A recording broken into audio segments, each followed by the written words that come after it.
ॐ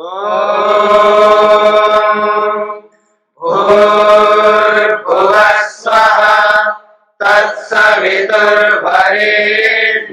भर्गो देवस्य धीमहि धियो यो नः प्रचोदयात्।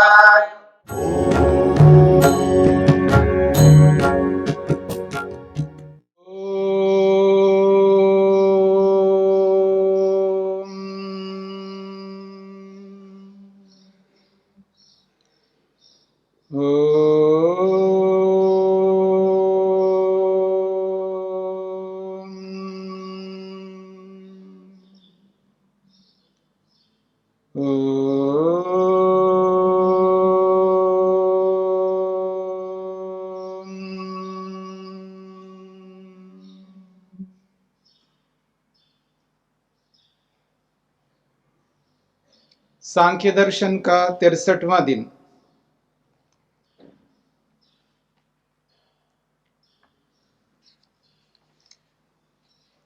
प्रसंग चल रहा है अणु स्वरूप जो पदार्थ हैं, तन्मात्राएं, वो नित्य नहीं हैं क्योंकि उनकी कार्यत्व की श्रुति होने से। पृष्ठ संख्या है 125, सूत्र संख्या है 88। 87वें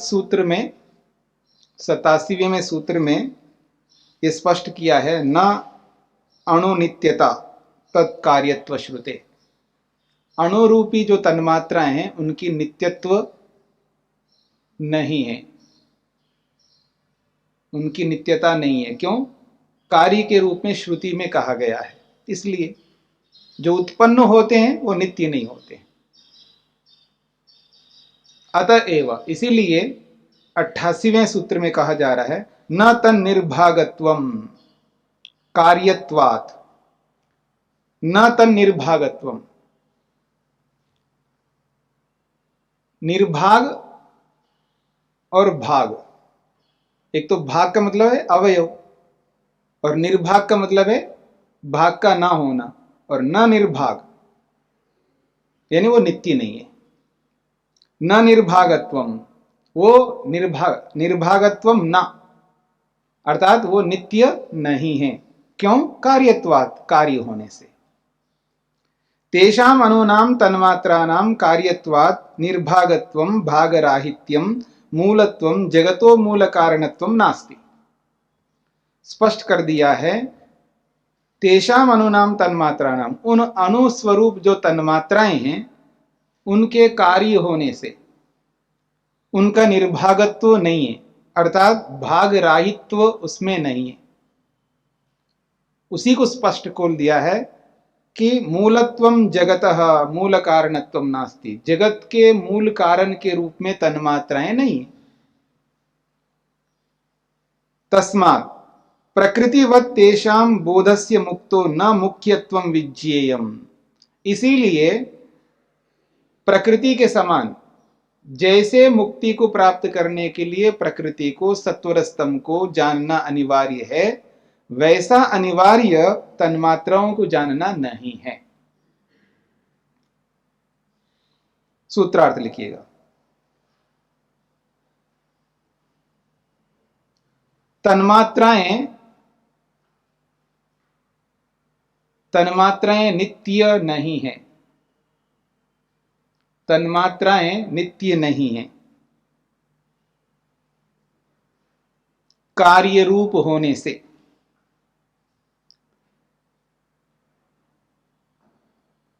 तन्मात्राएं नित्य नहीं है कार्य रूप होने से।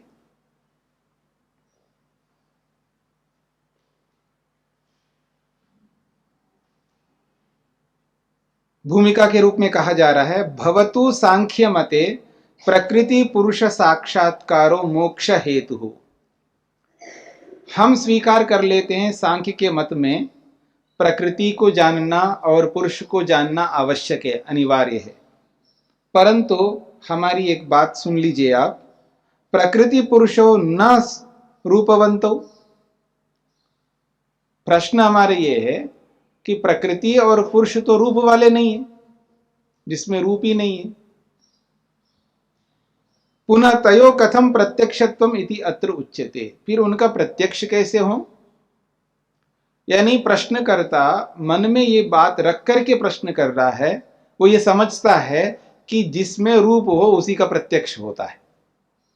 मेरी बात समझ रहे? प्रश्नकर्ता के मन में ये बात है, क्योंकि जब तक वो आंखों से नहीं दिखता तब तक वो स्वीकार ही नहीं करता, इसलिए उसको नहीं है समझता है।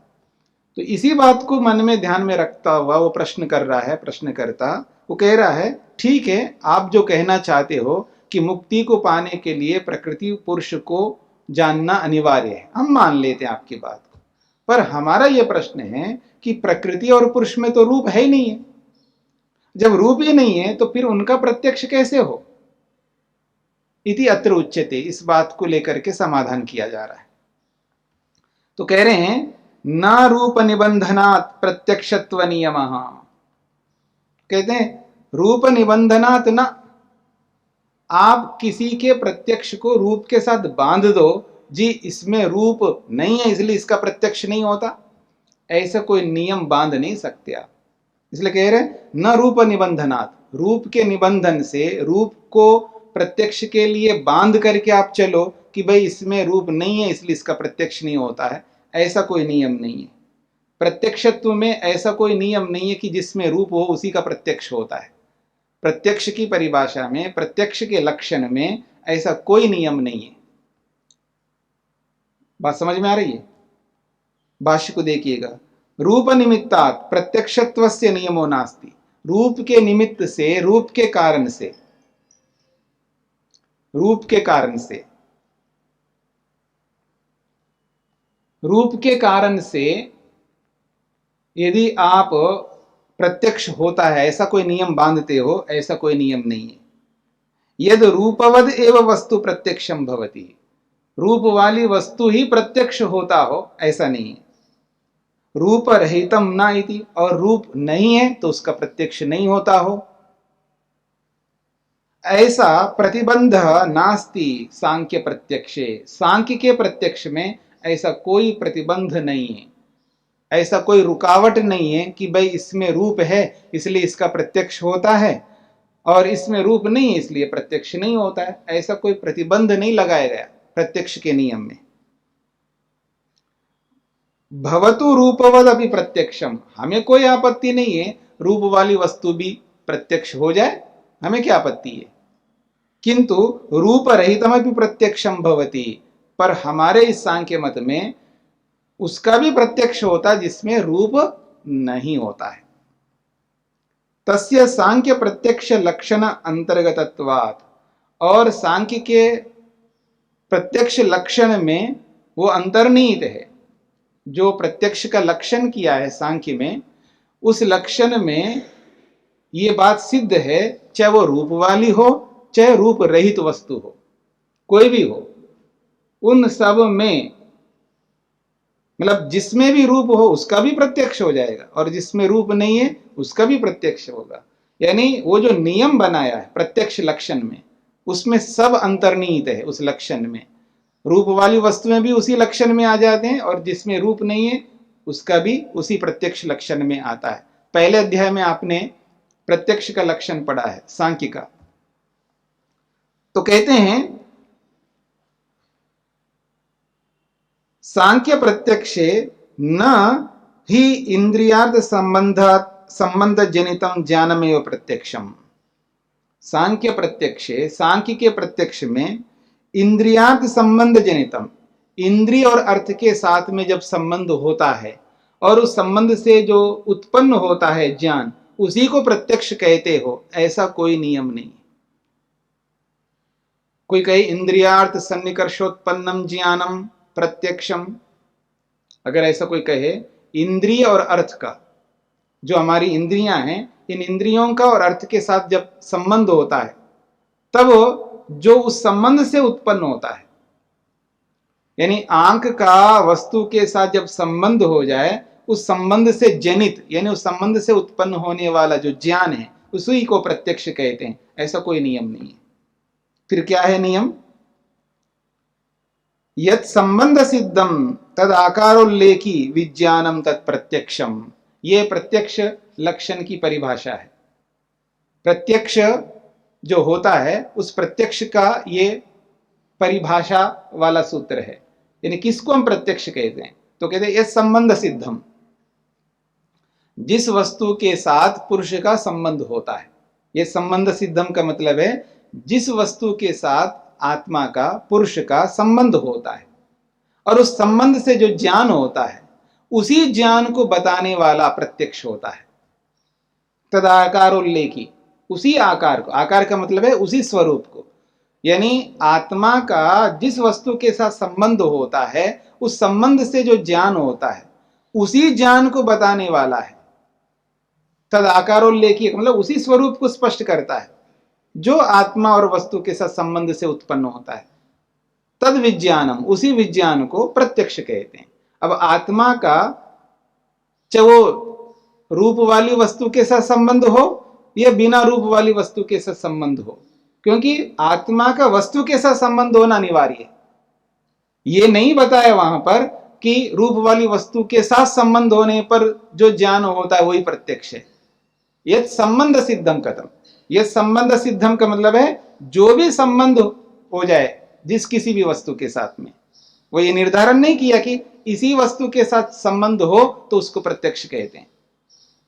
आत्मा का किसी भी वस्तु के साथ संबंध हो, चाहे वो जड़ वस्तु हो चाहे वो चेतन वस्तु हो, जिस किसी भी वस्तु के साथ संबंध हो जाए उस संबंध से जो ज्ञान होगा उसी का नाम है प्रत्यक्ष। ऐसा सांख्य मत में स्वीकार किया है। याद आ रहा है आपको? पहले अध्याय में ये बात कही है, ये संबंध सिद्धम तद आकारोल्लेखी तद विज्ञानम प्रत्यक्षम, ऐसा कहा है।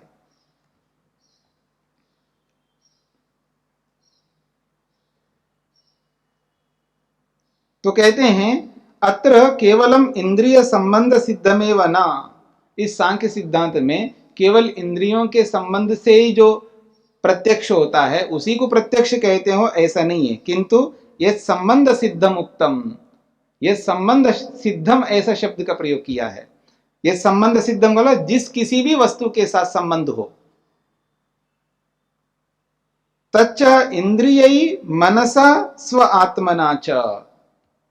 अब इन्होंने स्पष्ट कर दिया है वो संबंध किस किस से हो सकता है। तो कहते इंद्रिय, इंद्रियों के साथ, वस्तु के साथ संबंध हो सकता है, और मनसा, मन के साथ संबंध हो सकता है, और स्व आत्मना, और आत्मा के साथ संबंध हो सकता है। 3 प्रक्रिया हैं, याद रख लीजिएगा। ये बहुत महत्वपूर्ण प्रक्रिया है। प्रत्यक्ष के संबंध में बहुत महत्वपूर्ण प्रक्रिया ये, या तो इंद्रियों का बाह्य वस्तुओं के साथ संबंध होता है, उससे भी हमें प्रत्यक्ष होता है। इंद्रियों का बाह्य वस्तुओं के साथ जो संबंध होता है उसको भी प्रत्यक्ष कहते हैं। और कुछ ऐसी वस्तुएं हैं, ऐसे पदार्थ हैं जो इंद्रियों का उन वस्तुओं के साथ संबंध नहीं हो सकता, वहां आपको मन को लेना होगा। मनसा कहा, यहां पर पहले कहा इंद्रिय, फिर कहा मनसा, मन के साथ वस्तु के साथ संबंध, जैसे सुख है, दुख है, ठीक है ना, इनके साथ में जो संबंध होगा सुख दुख के साथ में, वो इंद्रियों के साथ नहीं होगा। यानी इंद्रियां उनके साथ संबंधित नहीं हो सकती। यानी आंख सुख को नहीं पकड़ सकता, कान सुख को नहीं पकड़ सकता, ये मेरी बात को समझ लेना। घ्राणेन्द्रिय नाक सुख को नहीं पकड़ सकता, मतलब नाक जो है सुख को नहीं पकड़ ले, ऐसा ही होगा, पकड़ नहीं सकता। नाक सुख को पकड़ ले या जीभ सुख को पकड़ ले, त्वचा स्किन सुख को पकड़ ले, नहीं हो सकता। तो इंद्रिय सह सुखस्य संबंधो नास्ति, इंद्रियों के साथ सुख का संबंध नहीं बन पाएगा, ऐसे दुख का संबंध नहीं बन पाएगा। इसलिए कहा मनसा, मन के साथ सुख का संबंध है, मन के साथ दुख का संबंध है।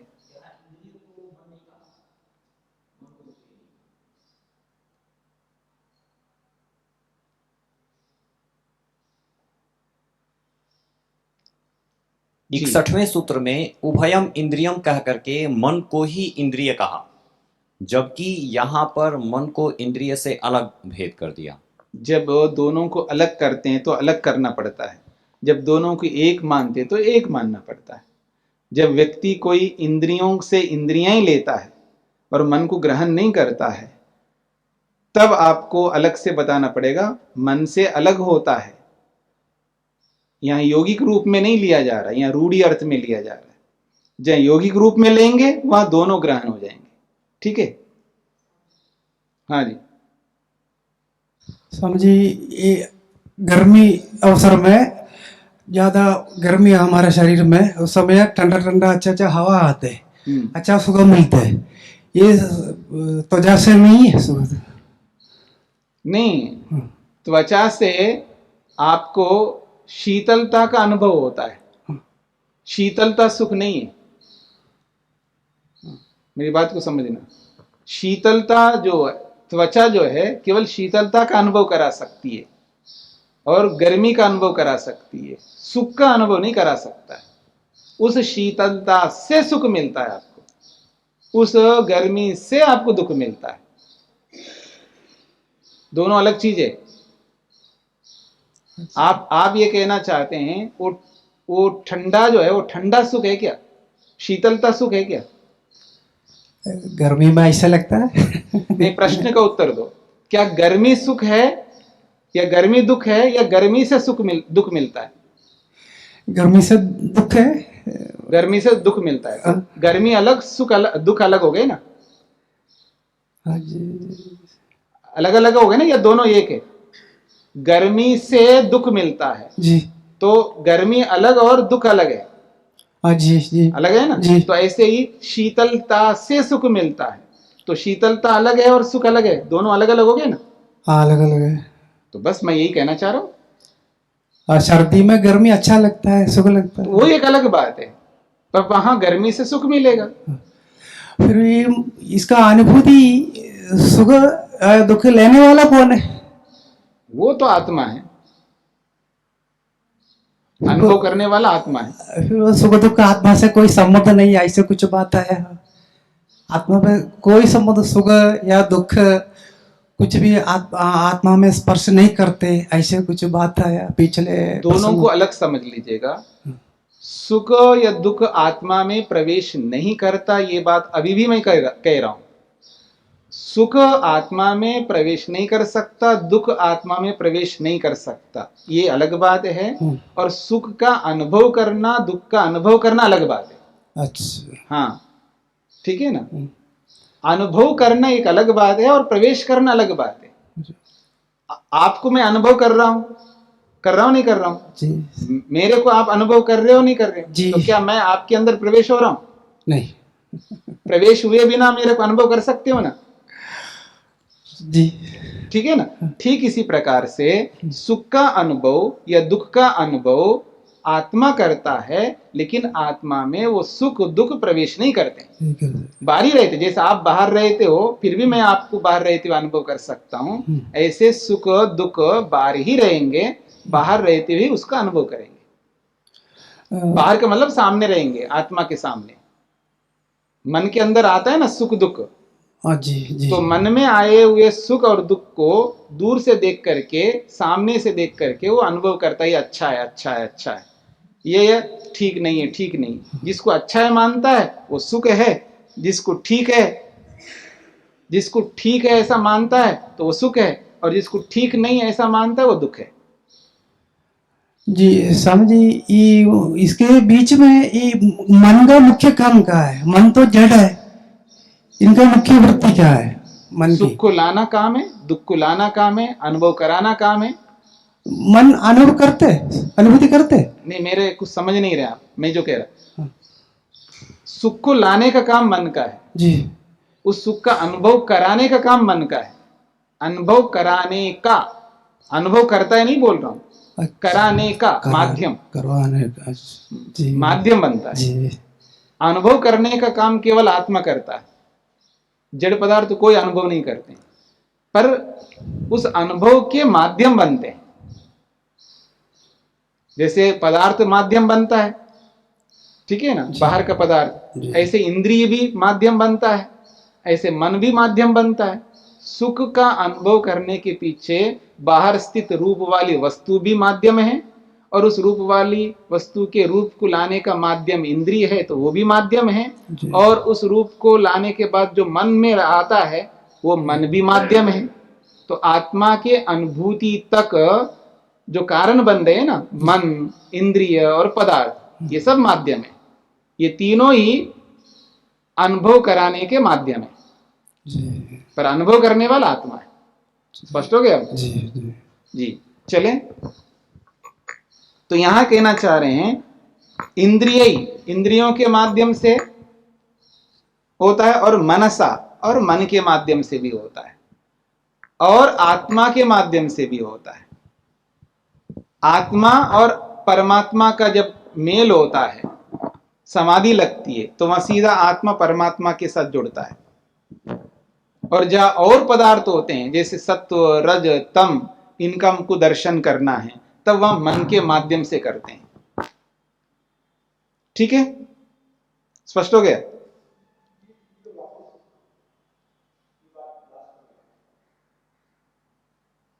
कौन सी?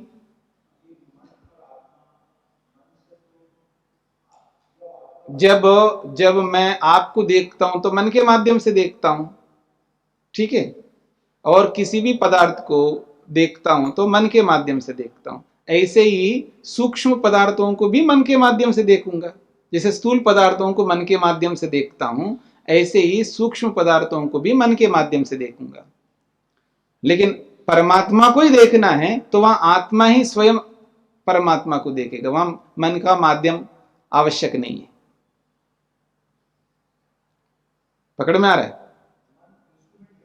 जी हां, जी।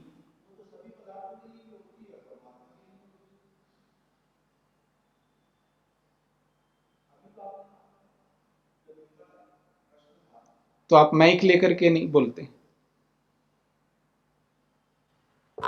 स्वामी जी, अभी आप इनको समझा रहे थे, उस समय ये समझ में आया था कि मन के माध्यम से अनुभूति आत्मा को होती है। अभी भी वही बता रहा हूं। तो अनुभूति तो हरदम ही आत्मा को होती है। अनुभूति केवल आत्मा को ही होती है। पहले भी यही बात कही और अभी भी यही बात कह रहा हूं। इसमें आपको क्या प्रश्न है वो बताइए। मेरा प्रश्न ये, आपने कहा कि मन के माध्यम से होती है और उसमें आत्मा के माध्यम से होती है। परमात्मा की अनुभूति आत्मा को होती है, मन के, और इसमें मन का माध्यम है या नहीं, ये पूछ रहा हूं। ये पूछ रहे हैं परमात्मा की अनुभूति में मन का माध्यम है या नहीं, ये प्रश्न है। हाँ, तो नहीं है जी। तो वो बिना इंस्ट्रूमेंट के आत्मा अपने आप में ही अनुभूति कर लेती है।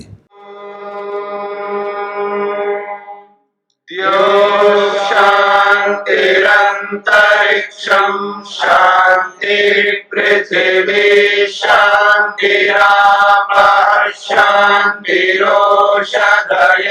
शांति वनस्पतयः शांतिर्विश्वे देवाः शांतिर्ब्रह्म शांति सर्वं शांति शांतिरेव शांति क्षमा शांतिरेधि